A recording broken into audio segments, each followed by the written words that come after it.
Good morning to all my online dear students. Last class में हम लोगों ने सॉल्ट ब्रिज, उसके फंक्शन और इंपॉर्टेंस को समझा था कि सॉल्ट ब्रिज के अंदर जो इलेक्ट्रोलाइट्स होते हैं उनके ऊपर क्या कंडीशन होनी चाहिए, ये सब चीजें हमने देखी थी। और इलेक्ट्रोड पोटेंशियल का भी कॉन्सेप्ट हमने देखा था कि इलेक्ट्रोड पोटेंशियल क्या होता है, किस तरीके से उसको हमें निकालना पड़ता है। तो आज की क्लास में इलेक्ट्रोड पोटेंशियल को कौन से फैक्टर अफेक्ट करते हैं, ठीक है, और किस तरीके से कंसंट्रेशन और प्रेशर के साथ वो वेरी होता है, उसी को समझना है। अगर बात करें हम लोग इलेक्ट्रोड पोटेंशियल, तो आई होप कि वो क्लियर हो गया था मीनिंग। इलेक्ट्रोड पोटेंशियल को ज्यादा डेप्थ में नहीं समझना है हमें, बस इलेक्ट्रोड पोटेंशियल की न्यूमेरिकल वैल्यू हमें क्वेश्चन में गिवन रहेगी। न्यूमेरिकली कैसे सॉल्व करना है वो अप्रोच हमें सीखना है, जो आज की क्लास में हम लोग नेक्स्ट इक्वेशन में देखेंगे कि कैसे उसे सॉल्व किया जाता है, ठीक है। तो इलेक्ट्रोड पोटेंशियल हमने हाफ सेल का निकालना सीखा था। कॉन्सेप्ट मैंने आपको बताया था solution pressure and osmotic pressure का, तो वो सब हमारे थ्योरेटिकल पार्ट था। उसमें बस हमें ध्यान क्या रखना है, अगर ऑक्सीडेशन की वजह से इलेक्ट्रोड पोटेंशियल निकालना है तो उसको स्टैंडर्ड ऑक्सीडेशन पोटेंशियल बोलते हैं, और अगर वो रिडक्शन की वजह से निकाला जाएगा तो उसको रिडक्शन पोटेंशियल हम लोग बोलते हैं। तो आज की क्लास में हम लोग वही देखते हैं, इलेक्ट्रोड पोटेंशियल को कौन से फैक्टर्स अफेक्ट करते हैं। Factors affecting electrode potential. Electrode potential का मीनिंग क्लियर था ना हमारे लिए। इलेक्ट्रोड के अलोंग पॉजिटिव नेगेटिव चार्ज का सेपरेशन होता है, और due to this charge separation a potential will be developed, that is known as the electrode potential. कौन से फैक्टर उसको अफेक्ट करेंगे, किस तरीके से मेजर किया जाता है, तो बेसिकली तीन फैक्टर हैं, सिंपल से छोटे छोटे। पहला फैक्टर, आप कौन सा मेटल ले रहे हैं और उसका कौन सा आयन कन्वर्ट कराना चाहते हैं। जैसे हम लोगों ने जिंक को डाला था ZnSO4 में और कॉपर को डाला था CuSO4 में, तो Zn हमारा Zn+2 में कन्वर्ट हो रहा था, ठीक है। तो क्या मेटल है, कौन सा आयन में जा रहा है, उसके ऊपर डिपेंड करता है। तो सबसे पहला फैक्टर है metal and it's ion. Factors affecting electrode potential सबसे पहला डिपेंड करता है मेटल एंड इट्स आयन। जैसे एग्जांपल के तौर पे बात करें, अगर मान लो मैंने Fe लिया और Fe से Fe+2 में जाऊंगा, तो इलेक्ट्रोड पोटेंशियल की कोई ना कोई पर्टिकुलर वैल्यू होगी। इसी तरीके से अगर Fe+3 में जाएगा तो इसके लिए कुछ अपनी इलेक्ट्रोड पोटेंशियल की वैल्यू होगी। जैसे जिंक है आपका Zn, तो Zn से Zn+2 में जाएगा, जो हम लोग कल कर रहे थे, तो इसके लिए अपना इलेक्ट्रोड पोटेंशियल होगा। तो कौन सा मेटल है और कौन से आयन में कन्वर्ट हो रहा है, इन सब का अपना अपना अलग अलग इलेक्ट्रोड पोटेंशियल की वैल्यू होती है। तो पहला फैक्टर ये है मेटल एंड इट्स आयन। आप कौन सा मेटल ले रहे हैं और उसका कौन सा आयन। आप फेरस के लिए देखोगे, Fe को Fe+2 में कन्वर्ट करोगे तो इसके E0 की वैल्यू अलग आएगी। आप Fe को Fe+3 में कन्वर्ट करेंगे तो इसके लिए E0 की वैल्यू अलग आएगी। आप जिंक को Zn+2 में कन्वर्ट करेंगे तो इसके लिए E0 की वैल्यू अलग आएगी। तब तीनों का अलग अलग अपना इलेक्ट्रोड पोटेंशियल होगा। तो ये पहला फैक्टर है। सेकेंड फैक्टर होता है हमारा concentration of ions.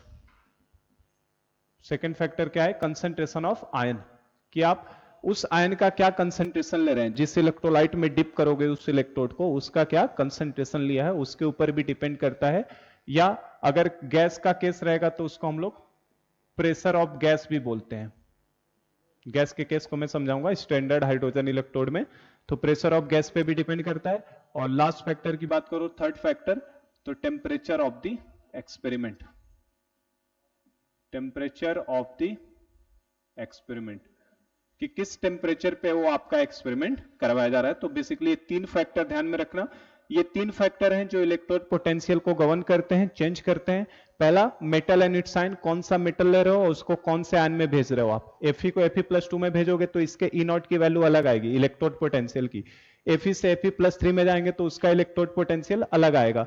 Zinc metal लोगे तो अलग, सिल्वर मेटल लोगे तो अलग, कॉपर मेटल लोगे तो अलग। अलग अलग मेटल का अलग अलग इलेक्ट्रोड पोटेंशियल होता है। सेकेंड, कंसंट्रेशन ऑफ आयन पे डिपेंड करेगा, किस आयन के उस कंसंट्रेशन के वाले आयन का जिसके अंदर इलेक्ट्रोड को डिप कराया। गैस का केस रहेगा, या हाइड्रोजन इलेक्ट्रोड में पढ़ेंगे तो प्रेशर पे डिपेंड करता है। और last temperature of the experiment, की क्या टेम्परेचर होता है, ठीक है।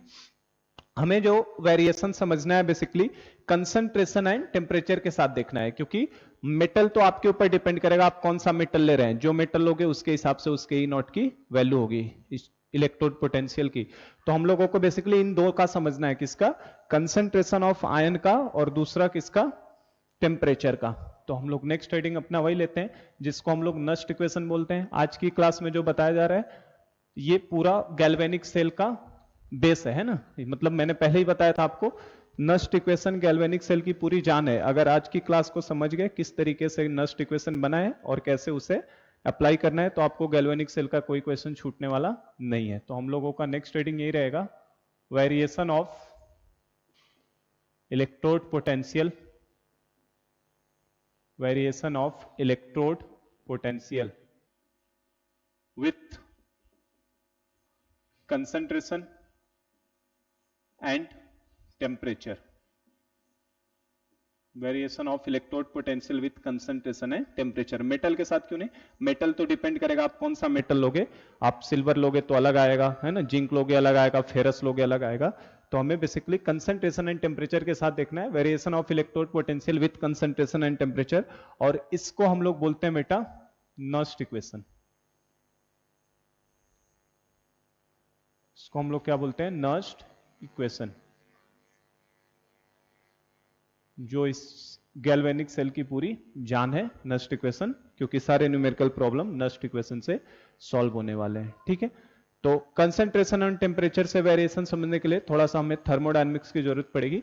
तो हम फ्रॉम थर्मोडायनेमिक्स हम जानते हैं कि from thermodynamics, from thermodynamics delta G, delta G क्या है, चेंज इन गिव्स फ्री एनर्जी। तो delta G is equal to, हम लोगों ने ये मैंने आपको केमिकल इक्विलिब्रियम में भी लास्ट में पढ़ाया, लास्ट लेक्चर देखना केमिकल इक्विलिब्रियम का जब हमने पढ़ा था। Delta G is equal to delta G not plus 2.303 R T log Q. ये हम लोगों ने केमिकल इक्विलिब्रियम में पढ़ा था, और मैंने आपको बताया था केमिकल इक्विलिब्रियम में एट इक्विलिब्रियम, अगर कभी इक्विलिब्रियम आ जाए तो इक्विलिब्रियम पे डेल्टा जी की वैल्यू मैंने बताया था, चेंज इन गिव्स फ्री एनर्जी किसके बराबर होती है, 0 के बराबर। ये इक्विलिब्रियम में ऑलरेडी इस इक्वेशन से हम लोग गो थ्रू हो चुके हैं, आप इक्विलिब्रियम का लास्ट लेक्चर में देखिएगा नोट्स में। तो थर्मोडायनेमिक्स से ही मिलता है ये relationship, delta G is equal to delta G not plus 2.303 R T log Q. At equilibrium delta G बराबर 0 होता है, और Q बराबर, Q क्या है, रिएक्शन कोसेंट। तो Q हमारा किसके बराबर हो जाता है, K इक्विलिब्रियम के। तो जैसे इसको 0 रखोगे यहाँ Q इक्विलिब्रियम, तो इसको बेटा इस साइड लेके जाएंगे तो हमारा रिलेशनशिप क्या आता था, केमिकल इक्विलिब्रियम में ये हमने रिलेशन देखा था, delta G not is equal to minus 2.303 R T log of K equilibrium. ये ऑलरेडी हम लोग इक्विलिब्रियम चैप्टर में देख चुके हैं। ठीक है, सिंबल के क्या क्या मीनिंग है, डेल्टा जी का मतलब क्या होता है हमारे लिए, डेल्टा जी का मतलब है gives free energy change, gives free energy change in any condition,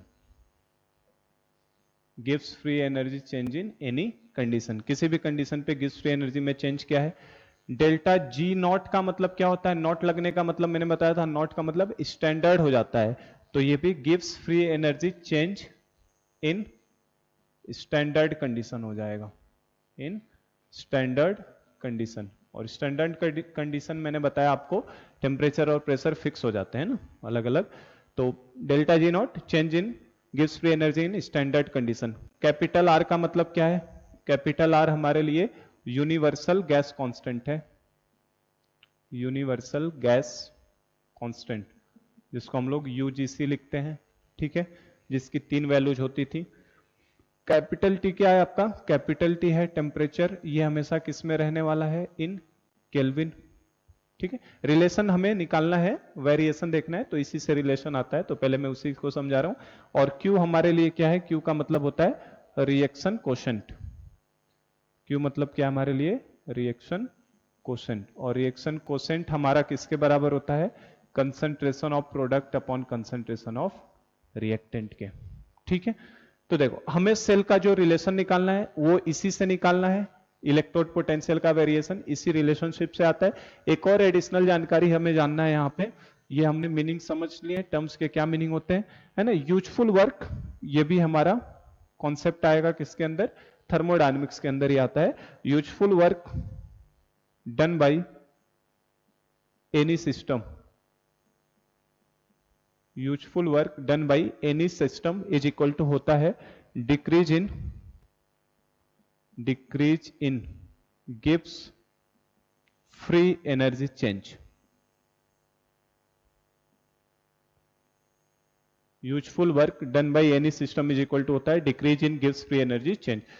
जो भी गिव्स फ्री एनर्जी में चेंज में डिक्रीज होता है वही हमारा यूजफुल वर्क कहलाता है किसी भी सिस्टम का। जैसे हम इंसान की बात करें तो हमारे अंदर एनर्जी तो बहुत सारी है, लेकिन हम पूरी एनर्जी का यूज नहीं कर पाएंगे किसी काम को करने में।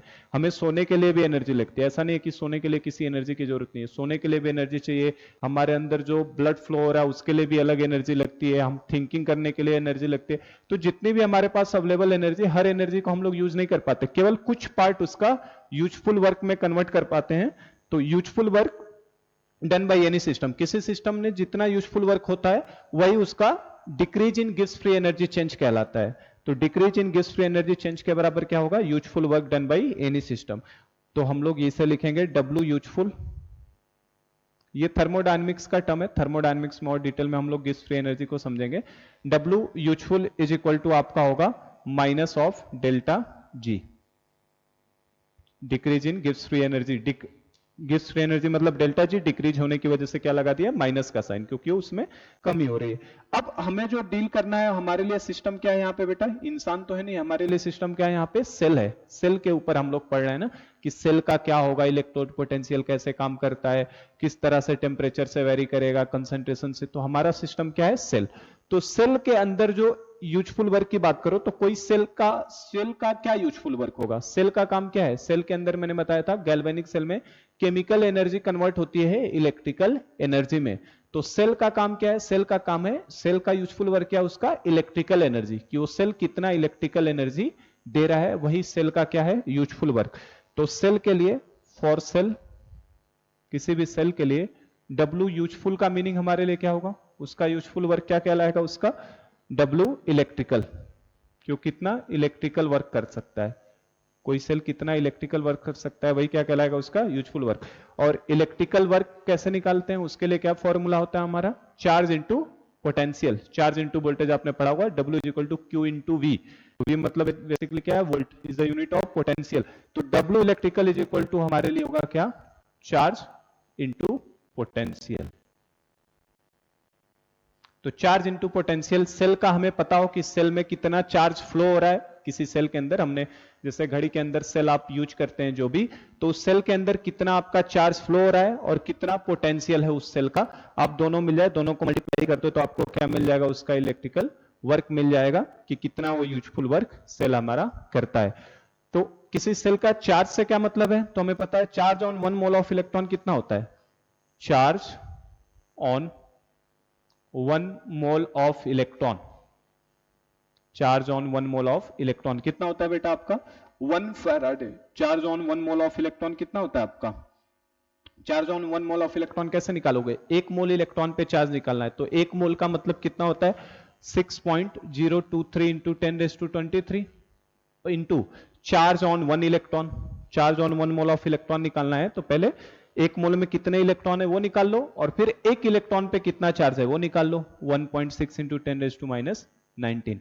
तो इन दोनों को जैसे आप मल्टीप्लाई करोगे ये आपका 9365 आता है, 96365 है ना, 96,365 आता है, लेकिन हम लोग अप्रोक्सीमेशन के लिए इसको सिंप्लिसिटी के लिए 96500 ले लेते हैं, और 96500 कूलाम को ही क्या बोलते हैं, 1 फैराडे।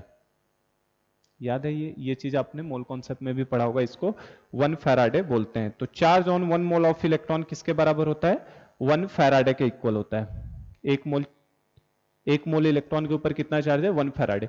हमने जो सेल कंस्ट्रक्ट किया था जिंक और कॉपर का, तो अब देखो जिंक 2 इलेक्ट्रॉन छोड़ता था है ना, वो 2 इलेक्ट्रॉन वायर के थ्रू पास होकर किस में जा रहे थे, कॉपर वाले चैम्बर में, यानी जिंक क्या करता था, 2 इलेक्ट्रॉन को छोड़ता था, और वो कॉपर बेसिकली वो 2 इलेक्ट्रॉन, 2 मोल इलेक्ट्रॉन है ना, क्योंकि आप जो भी लोगे जिंक लोगे तो जिंक एटम में नहीं है, जिंक का पूरा क्या मिलेगा हमें, मोल में मिलेगा ना। जिंक का कितना मास है, 100 ग्राम, 25 ग्राम, 30 ग्राम, जितने का मेटल रॉड लोगे तो वो मोल ऑफ इलेक्ट्रॉन छोड़ता है। तो कितना छोड़ता था, 2 मोल इलेक्ट्रॉन को, कितना 2 मोल इलेक्ट्रॉन को, और 1 मोल इलेक्ट्रॉन के ऊपर कितना चार्ज होता है बेटा 1 फैराडे। तो 1 मोल इलेक्ट्रॉन के ऊपर 1 फैराडे, 2 मोल इलेक्ट्रॉन अगर चार्ज पास होगा वायर के थ्रू तो कितना 2 फैराडे, 4 मोल अगर इलेक्ट्रॉन पास होंगे तो 4 फैराडे।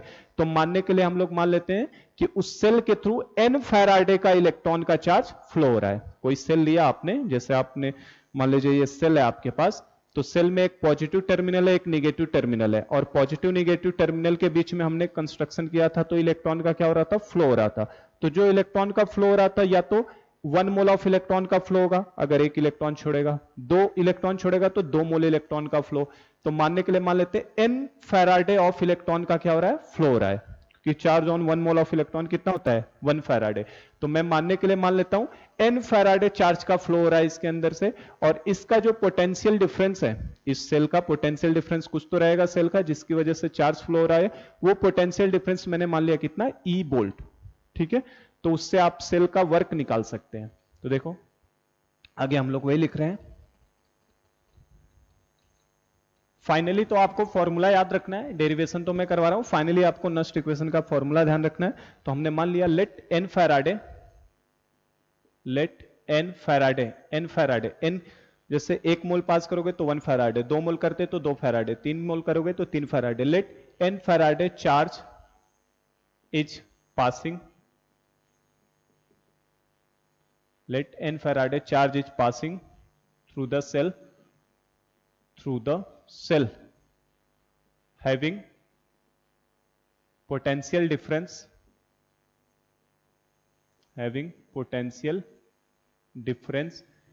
E volt.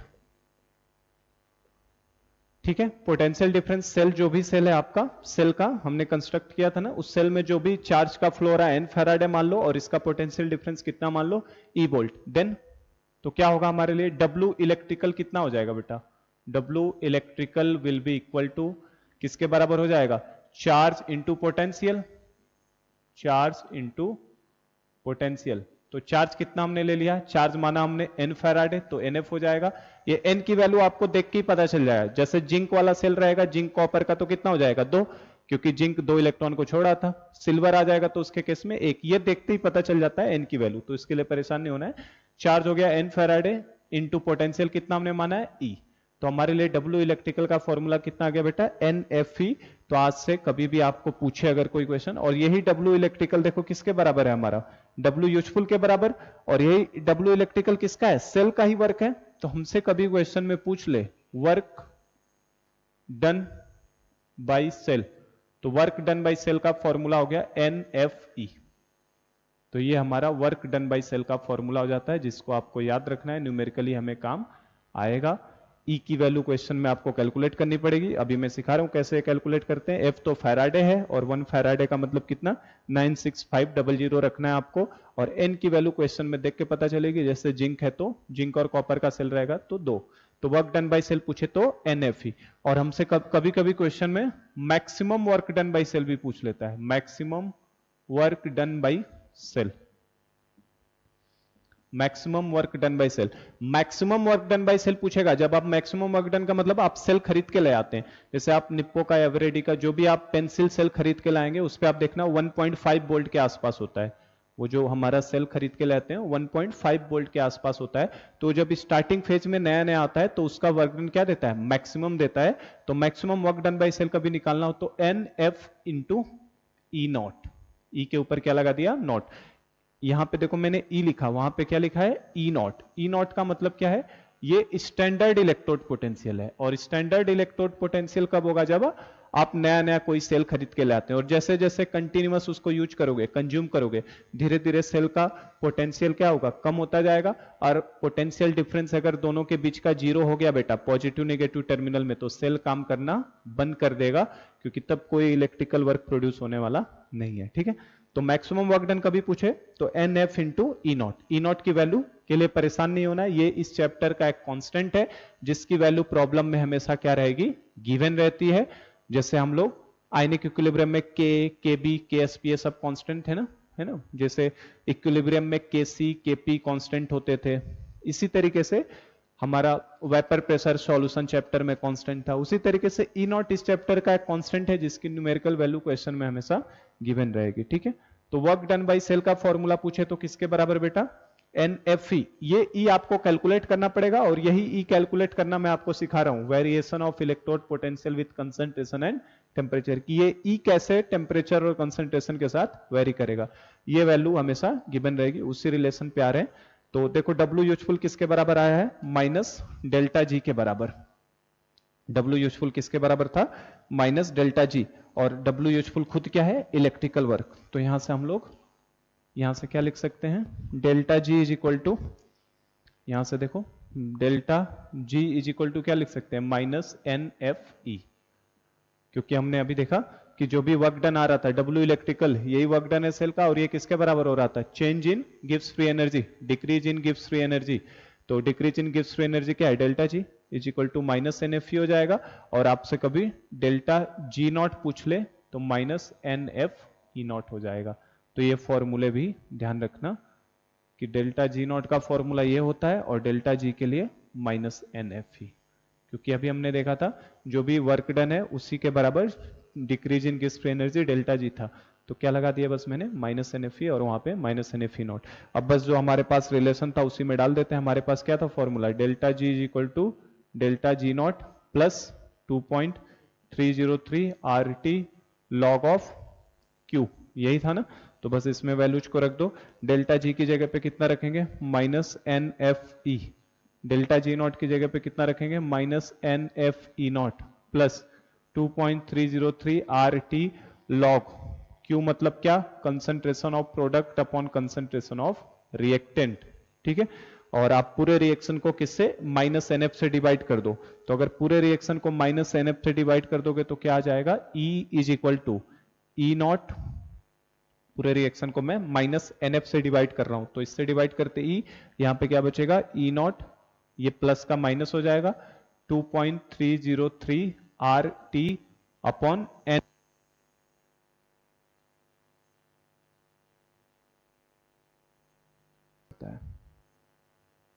तो E is equal to E not, NF से मैंने माइनस NF से दोनों तरफ डिवाइड किया बेटा, तो प्लस का माइनस हो गया 2.303 RT upon NF log concentration of product upon concentration of reactant.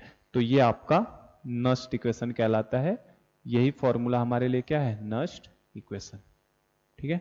This is known as the Nernst equation.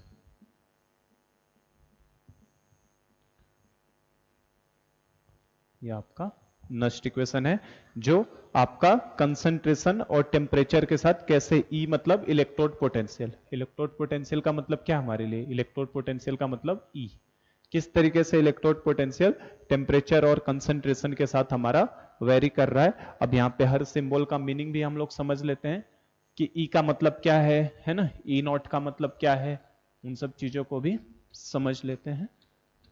चलिए, तो फॉर्मूला क्या आया निकल के हमारे पास finally, capital E is equal to E naught minus 2.303 RT upon NF log of concentration of product upon concentration of reactant. ये Nernst equation होता है जिसके अंदर हर सिंबल का हमें मीनिंग पता होना चाहिए। E का मतलब क्या है, E, ये जो E है, E को हम लोग बोलते हैं electrode potential, electrode potential at any condition, at any condition, किसी भी कंडीशन पे जो E की वैल्यू आएगी वो इलेक्ट्रोड पोटेंशियल। जैसे आप सेल लेकर आते हैं नया मार्केट से, तो उस समय जो आपका पोटेंशियल होता है वो E नॉट होता है, और जैसे जैसे सेल वर्क करेगा उसमें कंसंट्रेशन में चेंज होगा, और कंसंट्रेशन में चेंज होने की वजह से आपका E की वैल्यू क्या होगी, चेंज। तो ये आपकी वेरिएबल क्वांटिटी होती है और ये वैल्यू क्या होती है, फिक्स। तो क्वेश्चन में हमें electrode potential at any condition यही कैलकुलेट करना रहता है, जो कि आपकी क्या है, वेरिएबल है। ये वैल्यू कैसी है, variable, and it should be calculated, and it should be calculated in the given problem। जो भी आपको प्रॉब्लम दिया जाएगा बेटा उसके अंदर हमें इसी E को कैलकुलेट करना था। हर न्यूमेरिकल इसी फॉर्मूले से गैल्वेनिक के लगने हैं, उसमें E को हमें क्या करना पड़ेगा, calculate, electrode potential at any condition. E not का मतलब क्या है, देखो ई नॉट जो है, ई नॉट का मतलब क्या है? ई नॉट है, ये भी इलेक्ट्रोड पोटेंशियल है, लेकिन ये इलेक्ट्रोड पोटेंशियल कब है? स्टैंडर्ड कंडीशन में। Electrode potential at standard condition. अभी मैं बता रहा हूं इलेक्ट्रोकेमिस्ट्री का स्टैंडर्ड कंडीशन क्या है। ई नॉट का मतलब है electrode potential at standard condition, और ये आपका कांस्टेंट रहेगा। ये आपका क्या रहने वाला है? कांस्टेंट। जैसे मैंने बताया आयनिक में के बी के एस पी कॉन्स्टेंट था, इक्विलिब्रियम चैप्टर में आपका के सी के पी कॉन्स्टेंट होता है, ठीक है। और आपका जैसे सॉल्यूशन चैप्टर में वेपर प्रेशर कांस्टेंट है, उसी तरीके से ई नॉट इस चैप्टर का एक क्या है? कांस्टेंट है, जिसको हम लोग बोलते हैं electrode potential at standard condition. इसे हम लोग एसईपी भी बोलते हैं, एसईपी। एसईपी क्यों? इसका एक और नाम है standard electrode potential, standard electrode potential. तो हम लोगों को एसईपी लिखा हुआ भी मिल जाए। एसईपी का मतलब क्या होगा? स्टैंडर्ड इलेक्ट्रोड पोटेंशियल, जो इस चैप्टर का कांस्टेंट है, जिसकी वैल्यू हमेशा प्रॉब्लम में कांस्टेंट है, और इसकी वैल्यू हमेशा प्रॉब्लम में गिवन रहती है। It's value and it's value will be always given in the problem. हमेशा इसकी वैल्यू आपको प्रॉब्लम में क्या रहेगी? गिवन रहेगी, क्योंकि ये इस चैप्टर का क्या है? कांस्टेंट है। और इधर ई जो था electrode potential at any condition, ये क्या है? वेरिएबल है, and it should be calculated in given problem. उसको हमेशा आपको क्वेश्चन में क्या करना है? कैलकुलेट करना है। अब जो मैं कह रहा हूं स्टैंडर्ड कंडीशन से मीनिंग क्या है हमारा? स्टैंडर्ड कंडीशन, तो हमारा स्टैंडर्ड कंडीशन फॉर इलेक्ट्रोकेमिस्ट्री क्या होता है बता दूं? Standard condition of electrochemistry. Electrochemistry का स्टैंडर्ड कंडीशन क्या है? हर चैप्टर का अलग अलग स्टैंडर्ड कंडीशन। जैसे गैसियस स्टेट में बात करो तो उसका स्टैंडर्ड कंडीशन क्या होता है? STP, standard temperature and pressure. तो यहां पर स्टैंडर्ड कंडीशन ऑफ इलेक्ट्रोकेमिस्ट्री में 4 चीजें ध्यान रखना। सबसे पहली कंडीशन है किसी भी कंसंट्रेशन ऑफ आयन कितना होगा? 1 मोलर। स्टैंडर्ड कंडीशन का मतलब कभी स्टैंडर्ड कंडीशन बोल दे तो उस केस में कंसंट्रेशन ऑफ आयन कितना लेना होता है? 1 मोलर लेना होता है। सेकंड, अगर गैस का केस रहेगा तो गैस को कितना लेना होता है? 1 बार या 1 एटीएम। नॉर्मली एक ही होता है, हम बार में ले लेते हैं। तो प्रेशर ऑफ गैस आपको कितना लेना होता है? 1 बार। तीसरी चीज, activity of pure solid oblique liquid को भी कितना लेना होता है? 1। Activity of pure solid oblique liquid का मतलब क्या है? बेसिक मीनिंग ये है कि कंसंट्रेशन ऑफ सॉलिड ले लो प्योर फॉर्म में, या कंसंट्रेशन ऑफ प्योर लिक्विड ले लो आप। तो प्योर सॉलिड या प्योर लिक्विड के कंसंट्रेशन को हमेशा कितना लेते हैं? 1। जो इक्विलिब्रियम के जब हम लोग केसीकेपी का एक्सप्रेशन लिखते हैं, ठीक, उसके एक्सप्रेशन में हमारा कभी भी सॉलिड या लिक्विड का कंसंट्रेशन नहीं आता है, क्योंकि उसको कितना लेते हैं? 1। तो एक्टिविटी ऑफ प्योर सॉलिड या लिक्विड हमेशा कितना लेना है? 1। और लास्ट 4th चीज, स्टैंडर्ड कंडीशन में टेम्परेचर जो होता है आपका, वो हमेशा आपको 25 डिग्री सेंटीग्रेड या 298 केल्विन जिसको आप बोलेंगे। तो ये आपके 4 स्टैंडर्ड कंडीशन है किसके लिए बेटा? इलेक्ट्रोकेमिस्ट्री के। ठीक है, तो ध्यान रखिएगा, कंसंट्रेशन ऑफ आयन 1 मोलर लेंगे स्टैंडर्ड केस में, प्रेशर 1 बार लेंगे, सॉलिड या लिक्विड है उसका कंसंट्रेशन 1 लोगे, और टेम्परेचर आप 25 डिग्री सेंटीग्रेड लेते हो। ई का मीनिंग समझ लिया, किसी भी कंडीशन पे निकालना है जो कैलकुलेट करना होगा प्रॉब्लम में। ई नॉट हमेशा प्रॉब्लम में गिवन रहेगा, जो स्टैंडर्ड इलेक्ट्रोड पोटेंशियल कहलाता है। ये न्यूमेरिकल वैल्यू, आर मतलब हमें पता है आर क्या है, गैस कांस्टेंट अभी बताया मैंने, टी मतलब टेम्परेचर है आपका, एन का मतलब क्या है, एन जरूर समझेंगे हम लोग, एन है number of electron transferred. N का मीनिंग क्या है हमारे लिए? एन, जो ये एन है, एन का मीनिंग है हमारे लिए number of electron transferred, number of electron transferred. जैसे हम लोगों ने सेल बनाया था ना अभी, कॉपर और जिंक वाला, जिंक और कॉपर का सेल, तो कितने इलेक्ट्रॉन ट्रांसफर कर रहा था? 2 मोल इलेक्ट्रॉन को ट्रांसफर कर रहा था, 2 इलेक्ट्रॉन। तो एन की वैल्यू उसके लिए कितनी थी? 2 थी। तो ये नंबर ऑफ इलेक्ट्रॉन ट्रांसफर्ड, और ये भी 3 फॉर्म में दे सकता है हमें। ये हमारे लिए कहलाएगा बेसिकली, इसको नंबर ऑफ इलेक्ट्रॉन लिखो, ये 3 चीज में हो सकता है। नंबर ऑफ इलेक्ट्रॉन है, एन का मतलब क्या है? नंबर ऑफ इलेक्ट्रॉन, इट में be transferred number of electron को ट्रांसफर्ड कब बोला जाएगा? नंबर ऑफ इलेक्ट्रॉन ट्रांसफर्ड बोल सकते हैं, नंबर ऑफ इलेक्ट्रॉन लॉस्ट भी बोल सकते हैं, नंबर ऑफ इलेक्ट्रॉन गेन्ड भी बोल सकते हैं। ठीक है, ट्रांसफर्ड कब बोला जाता है? ट्रांसफर्ड तब बोला जाएगा जब हमारे पास कंप्लीट सेल रहेगा। ट्रांसफर्ड वर्ड कब यूज करेंगे? जब कंप्लीट सेल रहेगा, क्योंकि जिंक और कॉपर का सेल था तो जिंक 2 इलेक्ट्रॉन छोड़ा था और कॉपर उसको एक्सेप्ट करा था, तो कंप्लीट सेल के केस में उसको ट्रांसफर्ड बोलेंगे। अगर केवल मैं जिंक वाले टर्मिनल को देखूं, केवल एक हाफ सेल देखूं, एनोड हाफ सेल को, जो जिंक वाला टर्मिनल था वो क्या था? एनोड हाफ सेल, और जो कॉपर वाला टर्मिनल था वो क्या था? Cathode half cell. तो अगर केवल मैं एनोड हाफ सेल को देखूं तो एनोड हाफ के सेल के केस में क्या हो रहा है? इलेक्ट्रॉन का लॉस्ट हो रहा है, इलेक्ट्रॉन को छोड़ा था। और कैथोड हाफ सेल में कॉपर था, वो क्या कर रहा था? इलेक्ट्रॉन को गेन कर रहा था। तो लॉस्ट कब यूज करोगे? एनोड हाफ सेल के लिए। अगर आपका एनोड हाफ सेल रहेगा तो एनोड हाफ सेल के केस में क्या बोलेंगे हम लोग? नंबर ऑफ इलेक्ट्रॉन क्या हुआ है? लॉस्ट हुआ है। और अगर कैथोड हाफ सेल रहेगा तो कैथोड पॉजिटिव टर्मिनल, और पॉजिटिव टर्मिनल इलेक्ट्रॉन को क्या करता है? एक्सेप्ट करता है। तो गेंड कब बोलेंगे हम लोग? कैथोड हाफ सेल के लिए, कैथोड हाफ सेल के केस में। ठीक है, एफ का मतलब फैराडे है 96500।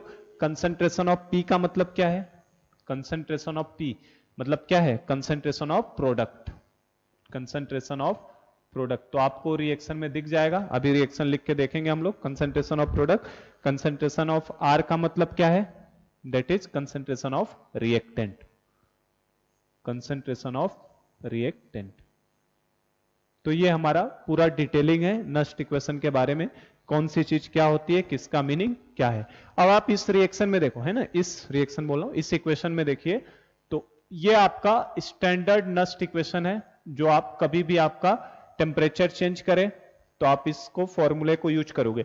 लेकिन नॉर्मली क्वेश्चंस के अंदर टेम्परेचर हमेशा कौन सा लेकर चलते हैं हम लोग?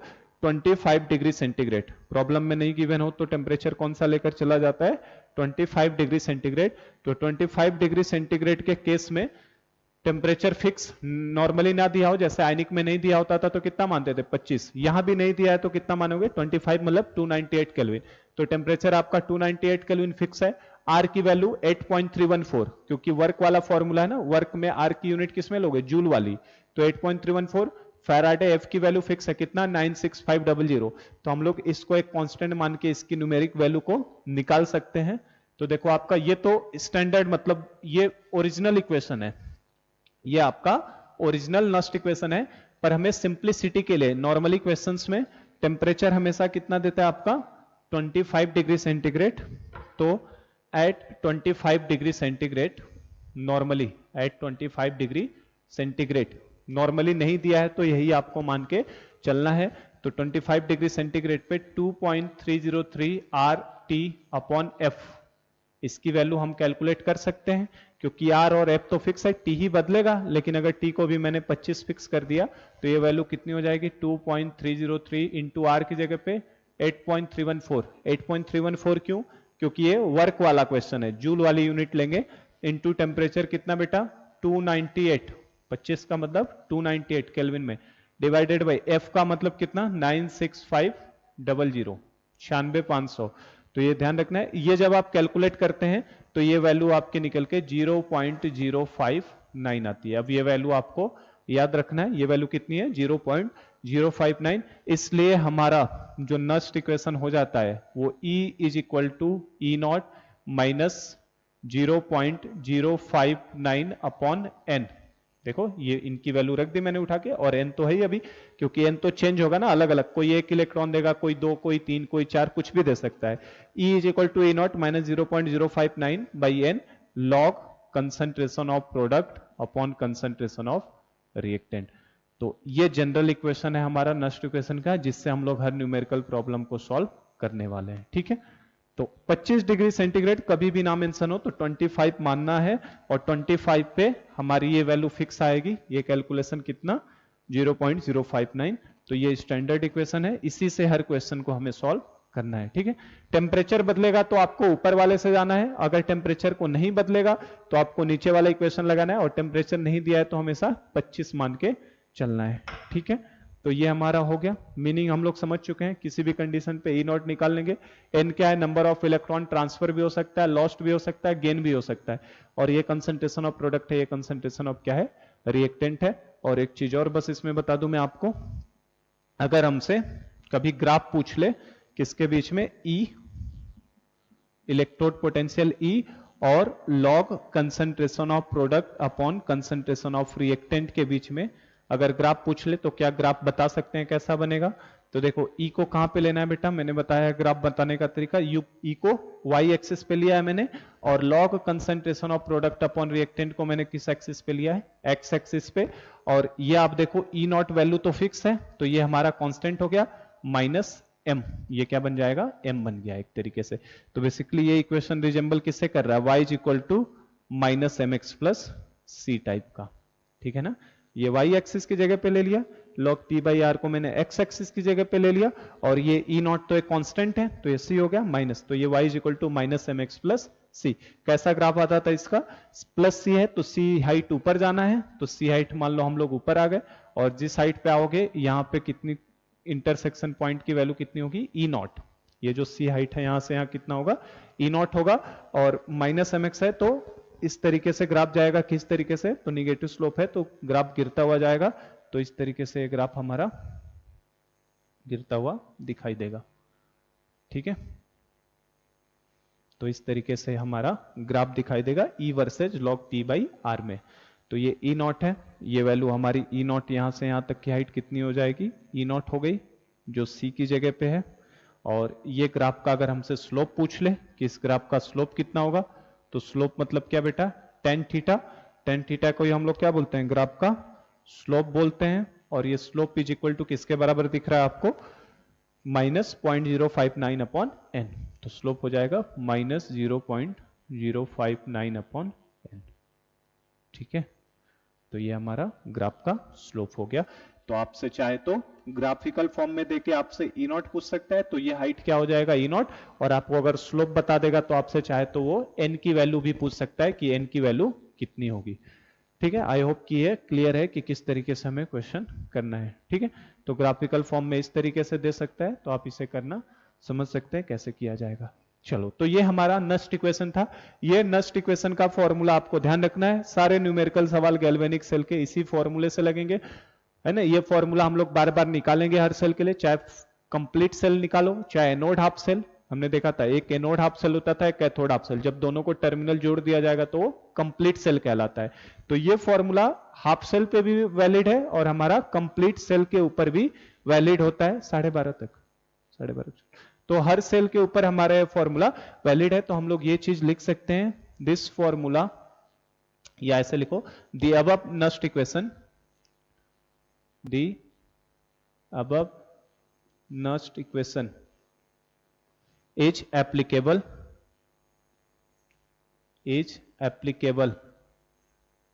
for complete cell, comma anode half cell and cathode half cell। तो ये फॉर्मूला हमारा तीनों सेल के लिए वैलिड है, चाहे आपका कंप्लीट सेल बन जाए, चाहे एनोड हाफ सेल लो या फिर कैथोड हाफ सेल लो। तो अब इसी नस्ट इक्वेशन को हम लोग कंप्लीट सेल पे लगाना सीखेंगे, एनोड सेल पे लगाना सीखेंगे और कैथोड हाफ सेल पे लगाना सीखेंगे।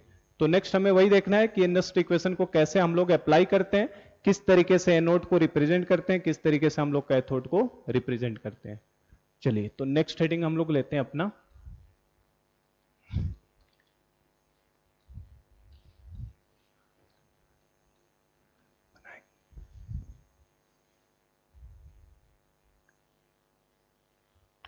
तो इसके बाद हम लोग देखते हैं इसको हाफ सेल पे कैसे अप्लाई करोगे, उसका रिप्रेजेंटेशन क्या होता है, कैसे नस्ट इक्वेशन हम लोग यूज करते हैं।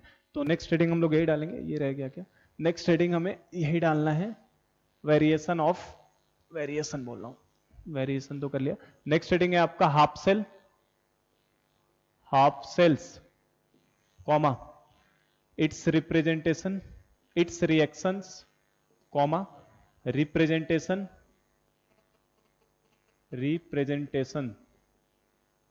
And Nernst equation on half cell reaction. ठीक है, तो हमारा नेक्स्ट हेडिंग है ये हाफ सेल्स क्या है। हाफ सेल क्या हुआ, हमारे पास दो सेल थे, एक एनोड हाफ सेल एक कैथोड हाफ सेल।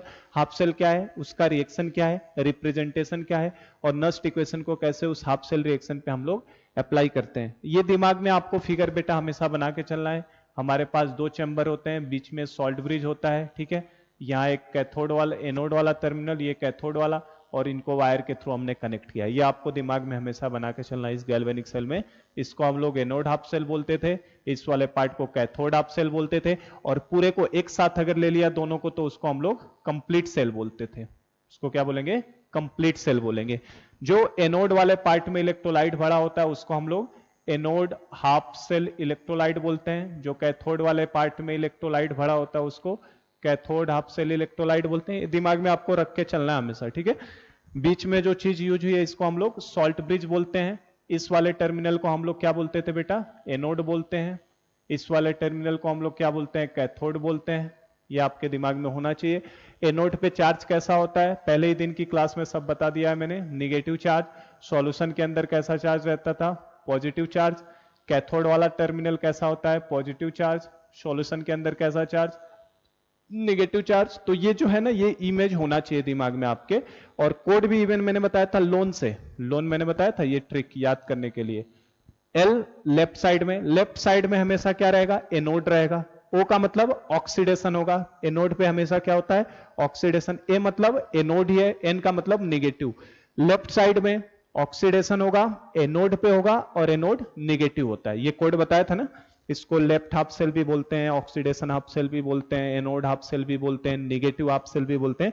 और इन चारों का जस्ट उल्टा वर्ड उनके लिए बना लो। लेफ्ट का क्या बन जाएगा, ये लेफ्ट हाफ सेल है तो इसका राइट हाफ सेल। ऑक्सीडेशन था तो यहाँ पे क्या हो जाएगा, रिडक्शन हो जाएगा।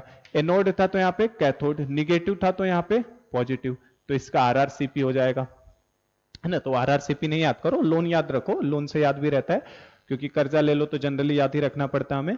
तो लोन का मतलब लेफ्ट, ओ का मतलब ऑक्सीडेशन, ए का मतलब एनोड, एन का मतलब negative.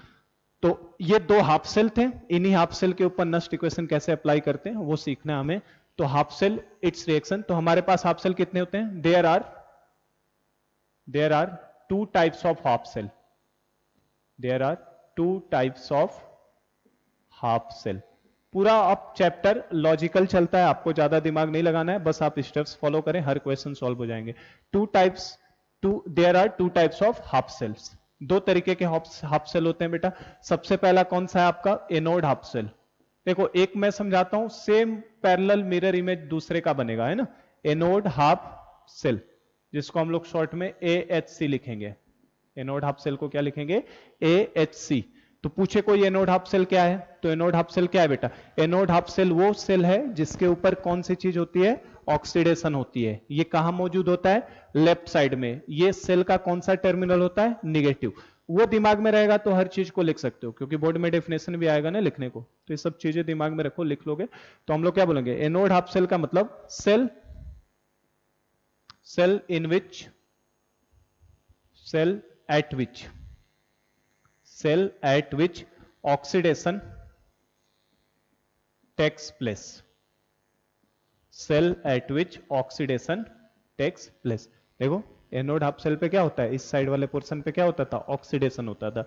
Cell at which oxidation takes place is known as anode half cell. ठीक है, एनोड हाफ सेल का मतलब cell at which oxidation takes place is known as anode half cell. और क्या बोल सकते हो, it is present, it is left, it is present, हाँ सही है, it is present left hand side, left hand side, left hand side मतलब क्या, LHS। It is present LHS left hand side of complete cell, complete cell, complete cell के, complete cell के ये left hand side में मौजूद होता है। ठीक है, और ये सेल का कौन सा टर्मिनल है, negative terminal. It is present left hand side of complete cell and it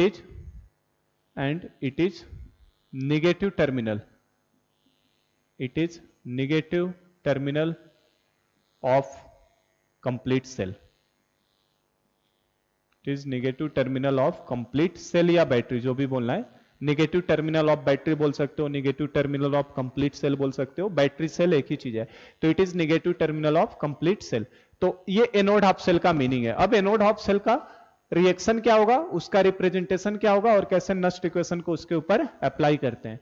तो अब देखो, ये हाफ सेल का मीनिंग हो गया इट्स रिएक्शन। रिएक्शन की बात करो तो हमें पता है बेटा, एनोड हाफ सेल के ऊपर क्या होने वाला है, ऑक्सीडेशन। एनोड हाफ सेल के ऊपर क्या होता है, ऑक्सीडेशन होता है। तो एनोड हाफ सेल के ऊपर ऑक्सीडेशन होता है, तो मुझसे एनोड हाफ सेल रिएक्शन पूछे तो क्या लिखूंगा, एनोड हाफ सेल रिएक्शन, जिसको AHCR। अब ये शॉर्ट वर्ड हम लोग यूज करते रहेंगे, ठीक है ना। AHCR का मतलब क्या है, एनोड हाफ सेल रिएक्शन। तो ये एनोड हाफ सेल है, इसके ऊपर कौन सी रिएक्शन होती है, याद करो। ये क्या था, ZnSO4 था, और ये क्या था, जिंक था। तो मैं इसी के ऊपर समझाता हूं, बाकी आप मेटल चेंज करेगा तो हम लोग प्रॉब्लम बदल लेंगे अपना। ये Cu हो जाएगा, ये क्या आपका CuSO4 था। ये हमें दिमाग में बना के रखना है, ठीक है। तो एनोड हाफ सेल पे क्या रिएक्शन होती थी बेटा, ऑक्सीडेशन होता था। ऑक्सीडेशन होने का मतलब Zn किस में कन्वर्ट हो रहा था, Zn+2 में। तो हमारा एनोड हाफ सेल रिएक्शन में क्या लिखूंगा मैं, Zn सॉलिड जो है it is converted into Zn+2 aqueous +2 electron. ये फेज लिखना कंपलसरी है, क्योंकि अभी मैंने बताया सॉलिड और लिक्विड की एक्टिविटी 1 है, मतलब उनको कंसंट्रेशन टर्म में कितना लोगे, 1। तो अब इस रिएक्शन का ये क्या है, रिएक्टेंट, और ये क्या है, प्रोडक्ट है। इस रिएक्शन के लिए ये क्या है हमारे लिए, रिएक्टेंट हो गया। इस रिएक्शन का ये रिएक्टेंट हो गया, और ये क्या हो गया, हमारे रिएक्शन का प्रोडक्ट हो गया, ठीक है। तो कंप्लीट सेल लिखोगे ना तो दोनों को जोड़ना पड़ता है, एनोड हाफ सेल और कैथोड हाफ सेल। तो पहले हम लोग हाफ सेल सीख रहे हैं, हाफ सेल का रिएक्शन क्या है, उसका रिप्रेजेंटेशन क्या है, और कैसे अप्लाई करते हैं। तो डेफिनेशन समझा, एनोड हाफ सेल पे ऑक्सीडेशन होगा, एनोड हाफ सेल की रिएक्शन क्या होगी, जिंक गिव Zn+2 इलेक्ट्रॉन। अब देखो इसके अंदर क्या गिवन रहेगा, इस हाफ सेल का बेटा हमें क्या क्या गिवन रहेगा। इस हाफ सेल के लिए हमें SOP, हमें क्या गिवन रहेगा, SOP। What is the meaning of SOP, SOP का मतलब है स्टैंडर्ड ऑक्सीडेशन पोटेंशियल। SOP का मीनिंग क्या है, स्टैंडर्ड ऑक्सीडेशन पोटेंशियल। तो क्वेश्चन में हमें लैंग्वेज के फॉर्म में देगा SOP, मतलब हमें स्टैंडर्ड ऑक्सीडेशन पोटेंशियल दिया है, या तो SOP, या हो सकता है इसे E0OP भी लिखा हुआ दे सकता है। E0OP का मतलब E is the symbol for electrode potential, OP मतलब ऑक्सीडेशन पोटेंशियल, नॉट लगा है मतलब स्टैंडर्ड। तो या तो SOP वर्डिंग में दे देता है, या E0OP लिखा हुआ दे सकता है, या फिर इसे ज्यादातर, सबसे ज्यादातर ये लास्ट वाला देगा, E0Zn/Zn+2। क्या मीनिंग है इसका, ये सिंबल हमें बता रहा है कि जो जिंक है वो जिंक से किस में कन्वर्ट हो रहा है, Zn+2 में। मतलब बेसिकली क्या हो रहा है, उसका ऑक्सीडेशन। और ऑक्सीडेशन होने का मतलब क्या हो गया, ऑक्सीडेशन होने का मतलब हो गया कि ये हमारा स्टैंडर्ड ऑक्सीडेशन पोटेंशियल है। तो ये वैल्यू प्रॉब्लम में हमें क्या रहती है, गिवन, ठीक है। एनोड हाफ सेल का रिएक्शन इस तरीके से लिखोगे, और इस रिएक्शन के बारे में आपको अगर E0Zn/Zn+2 लिख दिया तो उसका मतलब आपको वहां से समझना है कि Zn किस में कन्वर्ट हो रहा है, Zn+2 में। तो इस तरीके का रिएक्शन लिखा जाएगा, और इन तीनों में से कोई भी चीज लिखियो, इसकी स्टैंडर्ड वैल्यू मैंने आपको बताया था क्वेश्चन में हमेशा क्या रहेगा, गिवन। तो ये वैल्यू हमें प्रॉब्लम में गिवन होगी, 0.76 वोल्ट होता है, ठीक है। तो ये प्रॉब्लम में हमें क्या रहेगा, गिवन, समझेगा। तो ये एनोड हाफ सेल का क्या हो गया, हमारा रिएक्शन हो गया, किस तरीके से रिएक्शन लिखी जाएगी। इसके ऊपर अब नस्ट इक्वेशन देखो, आप एक बार रिएक्शन लिखो, फिर सेकंड स्टेप होता है नस्ट इक्वेशन को लगाना, है ना। नस्ट इक्वेशन लगा दो, तो नस्ट इक्वेशन इसके ऊपर लगाओगे तो क्या लिखोगे, बोलो, E of Zn/Zn+2, E of Zn/Zn+2 ये निकालना है हमें किसी भी कंडीशन पे। इज इक्वल टू किसके बराबर बेटा, E0Zn/Zn+2 minus 0.059 upon n log of concentration of product upon concentration of reactant. यही फॉर्मूला था। तो बस इस फॉर्मूले में अभी इसको सिंपल वाला लिखता हूं मैं। हमारे लिए क्या था formula, E is equal to, देखो सिंपल वाला फॉर्मूला लिख लेते हैं हम लोग। E इज इक्वल टू क्या था, Nernst equation, E is equal to E0 minus 0.059 upon n log p by r। ये नस्ट इक्वेशन था, इस नस्ट इक्वेशन को हम लोग इसके ऊपर अप्लाई कर रहे हैं। ये नस्ट इक्वेशन था हमारा, इससे हम लोग अप्लाई करते हैं। तो E की जगह पे क्या लिखोगे, E Zn oblique Zn plus 2 जो निकालना रहेगा is equal to E naught, मतलब स्टैंडर्ड वाला दिया होगा हमें क्वेश्चन में, E naught Zn oblique Zn plus 2 minus 0.059 upon n की जगह पे कितना लोगे, n की वैल्यू क्या है बेटा, तो n की वैल्यू यहां से पता चलेगी कितना इलेक्ट्रॉन, तो कितने का लॉस हो रहा है, 2 इलेक्ट्रॉन का, तो n की वैल्यू कितनी, 2। तो 2 log of concentration of product की जगह पे क्या लोगे, concentration of Zn plus 2, concentration of Zn plus 2 upon concentration of reactant की जगह पे क्या लोगे, concentration of zinc, concentration of zinc. और हमें पता है सॉलिड फॉर्म हो प्योर, तो उसके लिए कंसंट्रेशन की वैल्यू कितनी हो जाती है बेटा, 1। तो कंसंट्रेशन ऑफ जिंक की वैल्यू कितनी हो जाएगी, 1। तो यहां से हम लोग देख सकते हैं हमारे पास क्या फॉर्मूला आ गया, E of Zn oblique Zn plus 2 is equal to E naught of Zn oblique Zn plus 2 minus 0.059 upon 2 log of concentration of Zn plus 2। तो ये हमारे पास बन गया यहाँ पे फॉर्मूला, जिसको हम लोग जनरल फॉर्म में, ये हमारा नस्ट इक्वेशन अप्लाई हो गया किसके लिए, एनोड हाफ सेल के लिए। इसको हम लोग इन जनरल क्या लिख सकते हैं, इन जनरल ये क्या है, ऑक्सीडेशन पोटेंशियल, तो इन जनरल इसे क्या लिखा जाता है, इन जनरल, इन जनरल हम लोग लिखेंगे EOP, क्योंकि ये क्या हो रहा है, ऑक्सीडेशन हो रहा है, तो oxidation potential EOP is equal to क्या, E नॉट OP standard oxidation potential minus 0.059 upon 2 की जगह पे कितना, n ले लेते हैं जनरल फॉर्म में, log concentration of Zn plus 2 की जगह पे क्या हो जाएगा, कंसंट्रेशन ऑफ आयन। तो ये हमारा ऑक्सीडेशन पोटेंशियल का क्या बन जाता है, फॉर्मूला यहाँ पे बन गया, जो कि नस्ट इक्वेशन ही है, देखो आप एक तरीके से, तो ठीक है। चलो, तो ये एनोड हाफ सेल का किस तरीके से EOP का फॉर्मूला बना, क्या बना। और यहाँ पे आप देख सकते हो, यहाँ पे एक चीज, अगर मैंने कंसंट्रेशन ऑफ आयन को बढ़ाना शुरू किया बेटा, कंसंट्रेशन ऑफ आयन को बढ़ाना शुरू किया, अगर आप कंसंट्रेशन ऑफ आयन को बढ़ाओगे तो ये वैल्यू बढ़ाओगे तो लॉग वाली वैल्यू बढ़ेगी, और ये माइनस साइन है, मतलब इसमें से वैल्यू कम होती जाएगी, घटेगी, तो EOP की वैल्यू क्या होनी है, कम होती चली जाएगी। तो कंसंट्रेशन ऑफ आयन बढ़ने से हमारा EOP ऑक्सीडेशन पोटेंशियल की वैल्यू क्या होती है, डिक्रीज होती है, वो वैल्यू क्या होगी, उतनी ही डिक्रीज होती चली जाएगी। जैसे जैसे कंसंट्रेशन ऑफ आयन बढ़ेगा ये वैल्यू बढ़ेगी, मतलब B नॉट OP में से वैल्यू उतनी ज्यादा कम होती जाएगी, तो EOP की वैल्यू क्या होगी, कम होगी। और आप देखो ही, जैसे जैसे जिंक हमारा कन्वर्ट हो रहा था Zn प्लस 2 में, सेल कभी तो खत्म होगा ना काम करना, तो क्यों काम करना खत्म हो जाएगा, क्योंकि EOP की वैल्यू क्या होगी, लगातार घटती जाएगी। देखो सेल काम ही क्यों कर रहा है, एक पोटेंशियल काफी ज्यादा होता है, एक पोटेंशियल कम होता है, तो ऑक्सीडेशन पोटेंशियल ऊपर होता है, रिडक्शन पोटेंशियल नीचे। तो जैसे जैसे ऑक्सीडेशन पोटेंशियल धीरे धीरे कम होता है, रिडक्शन पोटेंशियल बढ़ता जाता है, और जब दोनों बराबर लेवल पे आ जाएंगे, इक्विलिब्रियम आ जाएगा, तो सेल काम करना बंद कर देगा, क्योंकि तब पोटेंशियल डिफरेंस ही नहीं है ना। आप पानी गिराना है, अगर एक ऊपर पानी ले लो और नीचे पानी, जब ऊपर से ही पानी नीचे फ्लो होता है ना, और दोनों पानी का लेवल अगर सेम ला दोगे तो फ्लो क्या हो जाएगा, रुक जाएगा वाटर फ्लो ना। तो इसका मतलब क्या आ जाता है, इक्विलिब्रियम। तो कंसंट्रेशन ऑफ आयन लगातार आपका क्या हो रहा है, बढ़ेगा, अगर बढ़ता जाएगा। ऑक्सीडेशन में तो देख ही सकते हो कंसंट्रेशन ऑफ आयन बढ़ता ही है, तो कंसंट्रेशन ऑफ आयन बढ़ेगा तो EOP की वैल्यू क्या होती है, लगातार कम होती है। मतलब हम लोग बोल सकते हैं oxidation potential EOP decreases with increase in concentration of ion, with increase in concentration of ion. Ion का कंसंट्रेशन बढ़ने पे आपका EOP की वैल्यू क्या होती है, लगातार डिक्रीज होती जाती है। तो एनोड हाफ सेल के बारे में ये सब इंफॉर्मेशन हमें ध्यान रखना है, कैसे उसका हाफ सेल रिएक्शन लिखना है, किस तरीके से नस्ट इक्वेशन को उसके ऊपर हमने अप्लाई कर दिया। तो ये हमारा हो गया हाफ सेल का मीनिंग, इट्स रिएक्शन, रिप्रेजेंटेशन बचा है, नस्ट इक्वेशन हमने लगाना सीख लिया। अब किस तरीके से इसको रिप्रेजेंट करते हैं, तो उसका रिप्रेजेंटेशन भी देख लो। तो चलो यही हटा दो, मैं यही हटाता हूं, ये रहने देता हूं, इसको हम लोग अभी कैथोड के लिए सेम ही जाएगा डेफिनेशन ना, तो मैं इसे ऐसे ही रहने देता हूं, ये हटा देता हूं आपका पार्ट। अब इसका रिप्रेजेंटेशन देखो, रिप्रेजेंटेशन कैसे करना है, इस सेल को रिप्रेजेंट कैसे किया जाएगा। नेक्स्ट इक्वेशन लिखना हमने सीख लिया। सेल का रिप्रेजेंटेशन देखिए, representation anode half cell representation, anode half cell representation कि किस तरीके से इसको रिप्रेजेंट करना है। AHCRP anode half cell representation, कैसे रिप्रेजेंट इसे किया जाता है एनोड हाफ सेल को।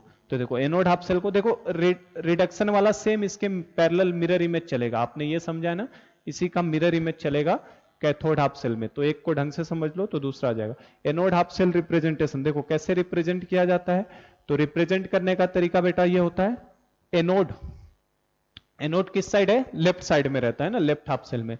तो लेफ्ट साइड में रहता है तो एनोड लिखा जाता है और एक डंडी खींची जाती है ना, इस तरीके से वर्टिकल लाइन मिलेगा एनोड, और इस साइड रहता है एनोड हाफ सेल इलेक्ट्रोलाइट, इस साइड में क्या रहता है, एनोड हाफ सेल इलेक्ट्रोलाइट। तो इस तरीके से एनोड हाफ सेल को रिप्रेजेंट करने का तरीका है ना। लेफ्ट में, बिल्कुल लेफ्ट में क्या लिखोगे, एनोड, और वर्टिकल लाइन डाल के क्या लिखोगे, एनोड हाफ सेल इलेक्ट्रोलाइट, और यहाँ पे उसका कंसंट्रेशन भी हमें बता के रखेगा, कंसंट्रेशन कुछ भी दिया रहेगा, यहाँ ब्रैकेट में हमें उसका कंसंट्रेशन दिया हुआ दिखाई देगा।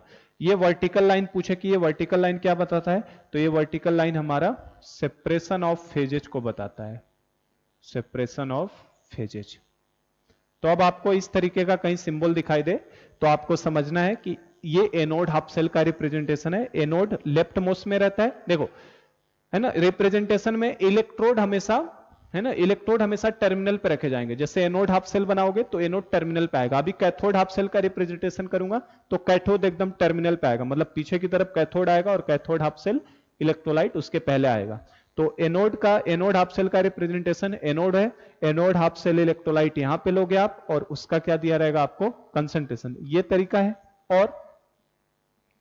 और दूसरी मैं ये भी बोल सकता हूं, देखो एनोड हाफ सेल इलेक्ट्रोलाइट में जो भी हमने यहाँ पे इलेक्ट्रोलाइट लिया था ZnSO4, इसमें सल्फेट आयन का तो कंसंट्रेशन नहीं चेंज हो रहा था ना, किसका कंसंट्रेशन चेंज हो रहा था लगातार, Zn+2 का।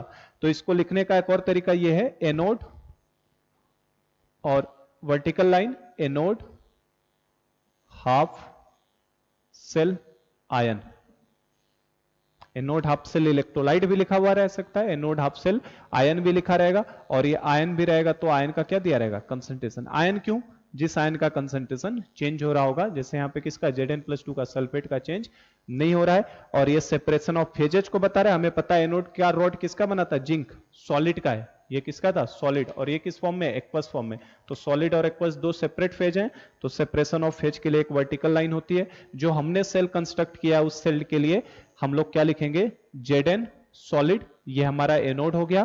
फिर vertical line anode half cell electrolyte हमने क्या लिया है बेटा, ZnSO4, और ये किस फॉर्म में है, एक्वस। तो ये सॉलिड है, ये एक्वस है, वर्टिकल लाइन, और ब्रैकेट में हमें इसका C1 मोलर, इस तरीके से इसका कुछ कंसंट्रेशन हमें गिवन रहेगा। ठीक है, इस तरीके से रिप्रेजेंट करेंगे। और एनोड की जगह पे तो अभी भी जिंक सॉलिड, हम लोग vertical line separation of phase, और एनोड हाफ सेल आयन की जगह पे हम लोग Zn+2 एक्वस भी लिख सकते हैं, क्योंकि इसी का कंसंट्रेशन चेंज हो रहा है, और ब्रैकेट में हमें C1 मोलर उसका कंसंट्रेशन भी दिया रहेगा।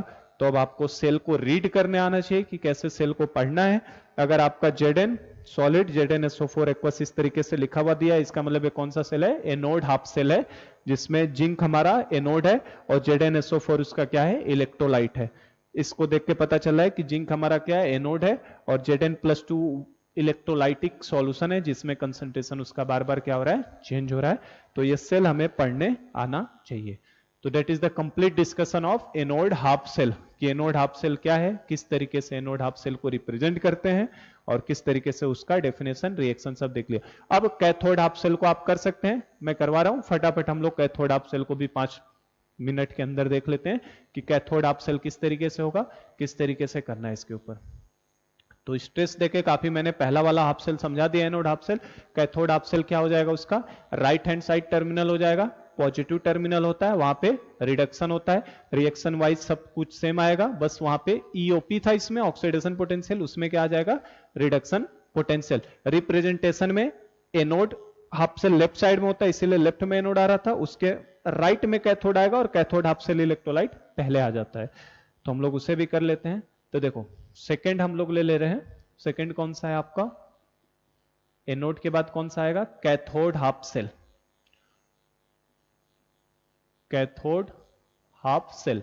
तो कैथोड हाफ सेल को क्या लिखोगे बेटा, CSC लिख देते हैं, और कैथोड हाफ सेल की डेफिनेशन क्या होगी, सेल एट विच ऑक्सीडेशन ना होके क्या हो जाएगा यहाँ पे, रिडक्शन, क्योंकि कैथोड हाफ सेल क्या है, राइट साइड में, और राइट साइड में क्या होता था, रिडक्शन होता था। तो cathode half cell, cell at which reduction takes place is known as cathode half cell. ठीक है, आप फिर से लिखेंगे इन सब चीजों को, इसलिए मैंने हटाया नहीं था। Cell at which reduction takes place is known as cathode half cell, it is present, ये लेफ्ट में था, तो ये कैथोड हाफ सेल किधर मौजूद है आपका बेटा, राइट साइड में।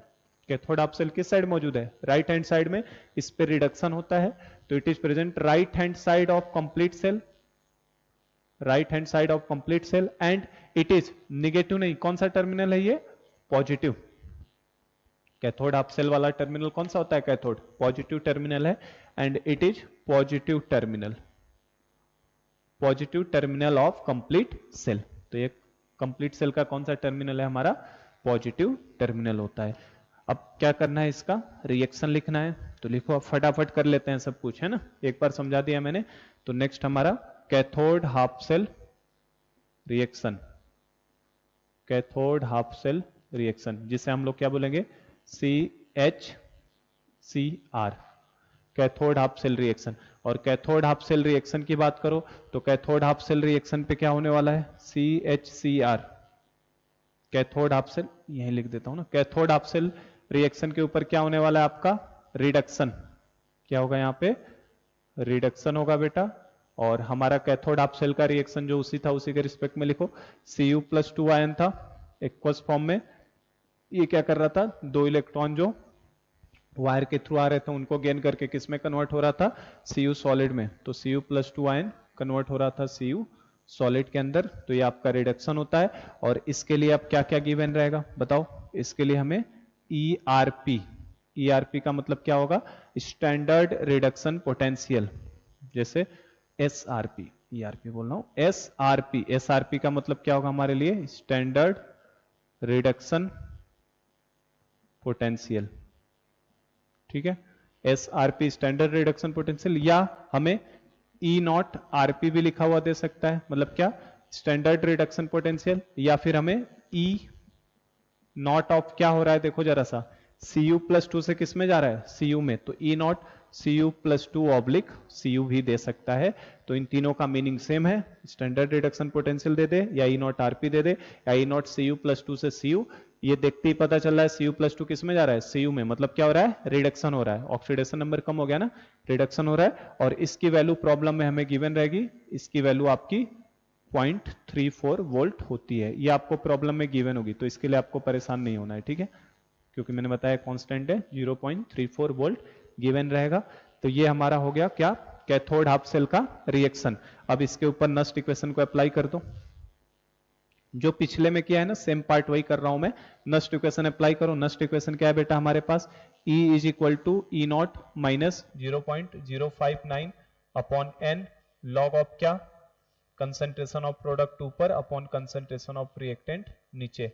तो बस यहाँ पे वैल्यूज को रख दो, E की जगह पे यहाँ पे क्या रखोगे, E ऑफ क्या, Cu+2 oblique Cu is equal to क्या हो जाएगा, E0 of Cu+2 oblique Cu, ठीक है, माइनस 0.059 अपॉन n की जगह पे कितने इलेक्ट्रॉन का transfer, 2, log of concentration of product, product क्या है इस समय बेटा, Cu सॉलिड, तो कंसंट्रेशन ऑफ प्रोडक्ट ऊपर अपॉन कंसंट्रेशन ऑफ रिएक्टेंट क्या, Cu+2 एक्वस, ठीक है। तो ये देखो ये सॉलिड है, तो सॉलिड वाले का तो हमेशा कितना लेना है, 1 ले लेना है आपको। तो यहां से देखो आपको क्या चेंजेज आएगा, E of Cu+2 oblique Cu is equal to E0 of Cu+2 oblique Cu minus 0.059 by 2 log of 1 upon concentration of Cu+2, ठीक है। तो ये जो 1 अपॉन में लिखा है इसको रेसिप्रोकल करोगे तो माइनस को प्लस भी लिख सकते हैं ना, तो देखो यहां लिख रहा हूं मैं, तो हमारा E of Cu+2 oblique Cu can be written as E of E naught of C U plus two oblique C U, और ये रेसिप्रोकल करके इसको प्लस कर दिया है मैंने, प्लस 0.059 अपॉन 2, और क्या हो जाएगा log concentration of C U plus 2, इस तरीके से। ठीक है, तो ये हमारा बन गया। इन जनरल अगर बोलना हो तो इन जनरल क्या बोलेंगे हम लोग, इन जनरल। अगर इसका भी जनरल फॉर्म कोई पूछ ले तो हमें दिखाई दे रहा है ई आर पी। आरपी मतलब क्या, रिडक्शन पोटेंशियल। आरपी मतलब क्या है, रिडक्शन। ओपी मतलब ऑक्सीडेशन पोटेंशियल। तो हमसे ई आरपी पूछ ले तो E RP will be nothing but the E naught of RP plus 0.059 upon N log of concentration of क्या, आयन। ठीक है, तो ये हमारा रिडक्शन पोटेंशियल के लिए भी फॉर्मूला बन जाता है, जो आपका this Nernst equation is for cathode half cell reaction के लिए। और यहां से भी वही बात दिखाई दे रही है हमें, क्या दिखाई दे रहा है, अगर कंसंट्रेशन ऑफ आयन आपका बढ़ता चला जाए, कंसंट्रेशन ऑफ आयन आपका क्या होगा, बढ़ता चला जाएगा, तो ये वैल्यू बढ़ेगी और ये वैल्यू बढ़ेगी, तो ईआरपी की वैल्यू क्या होगी, इंक्रीज करेगी। तो अगर कंसंट्रेशन ऑफ आयन बढ़ेगा तो ईआरपी रिडक्शन पोटेंशियल की वैल्यू क्या होती है, बढ़ती चली जाती है। तो जैसा कि मैंने बताया, ऑक्सीडेशन पोटेंशियल ऊपर होता है, रिडक्शन पोटेंशियल नीचे। देखो ये 0.34 वोल्ट है, वो कितना था 0.76, तो 0.76 ऊपर होगा, 0.34 नीचे होगा। तो 0.76 तो धीरे धीरे कम हो रहा है और 0.34 धीरे धीरे क्या हो रहा है, बढ़ता जा रहा है। आयन का कंसंट्रेशन बढ़ने से धीरे धीरे बढ़ता जा रहा है, और बढ़ते बढ़ते दोनों एक बार तो लेवल बराबर आ जाएगा, तब क्या आ जाता है इक्विलिब्रियम। और इक्विलिब्रियम पे सेल काम करना क्या कर देगा, बंद, क्योंकि पोटेंशियल डिफरेंस ही नहीं है तो सेल काम हमारा नहीं करेगा। ठीक है, तो ये हमारा क्या हो गया, इसका पूरा किस तरीके से सेल रिएक्शन को हमें लिखना है और सेल रिएक्शन का क्या मीनिंग है। चलो, तो हमारा हाफ सेल उसका रिएक्शन हो गया, नस्ट इक्वेशन हो गया, और लास्ट पार्ट क्या बचा है इसका, केवल रिप्रेजेंटेशन। तो हम लोग फाइनली रिप्रेजेंटेशन भी लिख लेते हैं इसका।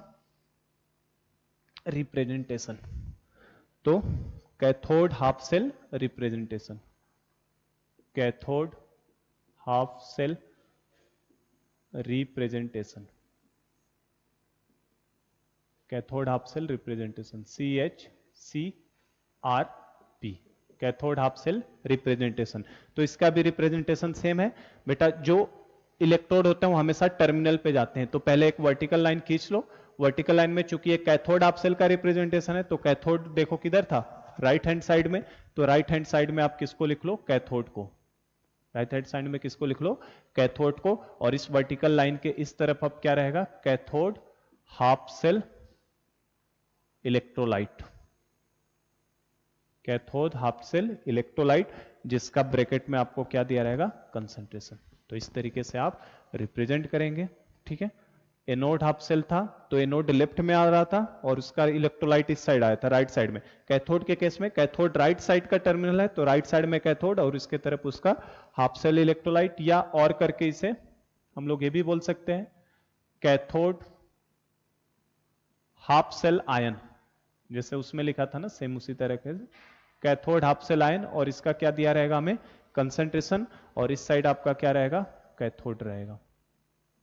ठीक है, और जो हमने अभी लिया है, हमने Cu+2 से Cu, इसके लिए कैसे लिखोगे, अगर रिप्रेजेंट करना हुआ तो क्या लिखोगे बेटा, यहाँ पे इसे हम लोग लिख देंगे, इस साइड लिखोगे CuSO4 का सॉल्यूशन लिया था हमने एक्वस फॉर्म में, CuSO4 लेते हैं कंटेनर में, और ऑब्लिक इधर क्या आएगा आपका, Cu सॉलिड हो जाएगा। ठीक है, या फिर और ये इसका कंसंट्रेशन हमें सपोज करो C2 मोलर गिवन होगा। ठीक है, या फिर और हम लोग Cu+2, कंसंट्रेशन किसका चेंज हो रहा था, कंटिन्यूअस Cu+2 का ना, तो Cu+2 और एक्वस ऑब्लिक Cu सॉलिड, और यहाँ पे इसका कंसंट्रेशन हमें C2 मोलर रहेगा गिवन। ठीक, तो ये हमारा कंप्लीट डिस्कशन होता है दोनों हाफ सेल को, दोनों हाफ सेल का, किस तरीके से दोनों हाफ सेल लिखे जाते हैं, किस तरीके से उनका रिप्रेजेंटेशन है, किस तरीके से हाफ सेल के ऊपर नस्ट इक्वेशन को हम लोग अप्लाई करते हैं। 9 मिनट हो गया, किस तरीके से हाफ सेल को रिप्रेजेंट करते हैं, किस तरीके से उसका एप्लीकेशन है, किस तरीके से हम लोग उसके ऊपर अप्लाई करते हैं, तो ये सब हमने देख लिया है। ठीक है, इन दोनों सेल को हम लोग जोड़ के कल बनाना क्या सीखेंगे, कंप्लीट गैल्वेनिक सेल। जब कंप्लीट गैल्वेनिक सेल बनता है तो इन्हीं दोनों रिएक्शंस को आपको एक साथ जोड़ना होगा। एनोड वाला अभी भी चैम्बर रहेगा, देखो एनोड वाला anode, anode half cell electrolyte, फिर डबल वर्टिकल लाइन आएगा सॉल्ट ब्रिज के लिए, और ये ऐसे ही लिखा रहेगा। तो कल की क्लास में मैं आपको कंप्लीट सेल लिखना सिखाऊंगा, कैसे रिप्रेजेंट, आज हमने हाफ सेल को बनाना सीखा, किस तरीके से हाफ सेल का रिप्रेजेंटेशन क्या है, मीनिंग क्या है, रिएक्शंस क्या होते हैं, रिप्रेजेंटेशन क्या है, और नस्ट इक्वेशन क्या है। और लास्ट एक चीज नोट के फॉर्म में ध्यान रखिएगा कि किसी भी मेटल के लिए, for any metal, for any metal, किसी भी मेटल के लिए जो उसका रिडक्शन पोटेंशियल होता है, किसी भी मेटल के लिए for any metal SOP will be equal to minus SRP, ये ध्यान रखना। SOP इज इक्वल टू क्या, minus SRP। Standard oxidation potential और स्टैंडर्ड रिडक्शन पोटेंशियल दोनों का न्यूमेरिक वैल्यू सेम होता है, लेकिन साइन क्या होता है, उनमें चेंज होता है। जैसे हमारा, अगर अभी मैंने बताया था ना, Zn से Zn+2 का क्या लिखा था हमने, E0 of Zn oblique Zn+2 कितना आ रहा था बेटा, 0.76 आ रहा था ना। तो अगर इसको उल्टा कर दिया जाए, ये क्या है इसका oxidation potential, oxidation potential 0.6 volt है, और अगर इसको उल्टा कर दिया Zn+2 से Zn कर दिया, तो ये क्या हो गया, रिडक्शन, तो रिडक्शन पोटेंशियल की वैल्यू 0.76 हो जाएगी। तो इस चीज को भी please keep in your mind कि किसी भी मेटल के लिए SOP और SRP दोनों का वैल्यू सेम होता है, लेकिन बस साइन क्या होता है, चेंज हो जाता है। फॉर एग्जाम्पल Zn से Zn+2 ऑक्सीडेशन पोटेंशियल 0.76 वोल्ट है, तो रिडक्शन पोटेंशियल कितना होगा, -0.76 वोल्ट। ठीक है, तो इस चीज को भी ध्यान रखना बात में। तो हमारा थोड़ा लेक्चर आज 1 घंटे 10 मिनट का हो गया है, तो कोई दिक्कत नहीं है, हमने दोनों तरीके के सेल देख लिए है ना, हाफ सेल में एनोड हाफ सेल को भी, कैथोड हाफ सेल को भी देख लिया है। कल हम लोग कंप्लीट सेल को देखेंगे। तो आज का लेक्चर बड़ा है, कल वाला थोड़ा छोटा बना दूंगा मैं, तो कोई टेंशन की बात नहीं है सर 1 घंटे से बड़ा है, थोड़ा एक दिन एडजस्ट कर लो। अगले लेक्चर को थोड़ा छोटा बना दूंगा 45 मिनट तक का, तो उसमें हम लोग कंप्लीट सेल को देखेंगे, कंप्लीट सेल कैसे लिखा जाएगा, किस तरीके से रिएक्शन है और क्या रिप्रेजेंटेशन होता है। ठीक है, और फिर न्यूमेरिकल प्रॉब्लम हम लोग उनके ऊपर सॉल्व करेंगे। तो आज का लेक्चर यही हम लोग स्टॉप करते हैं। Thank you so much.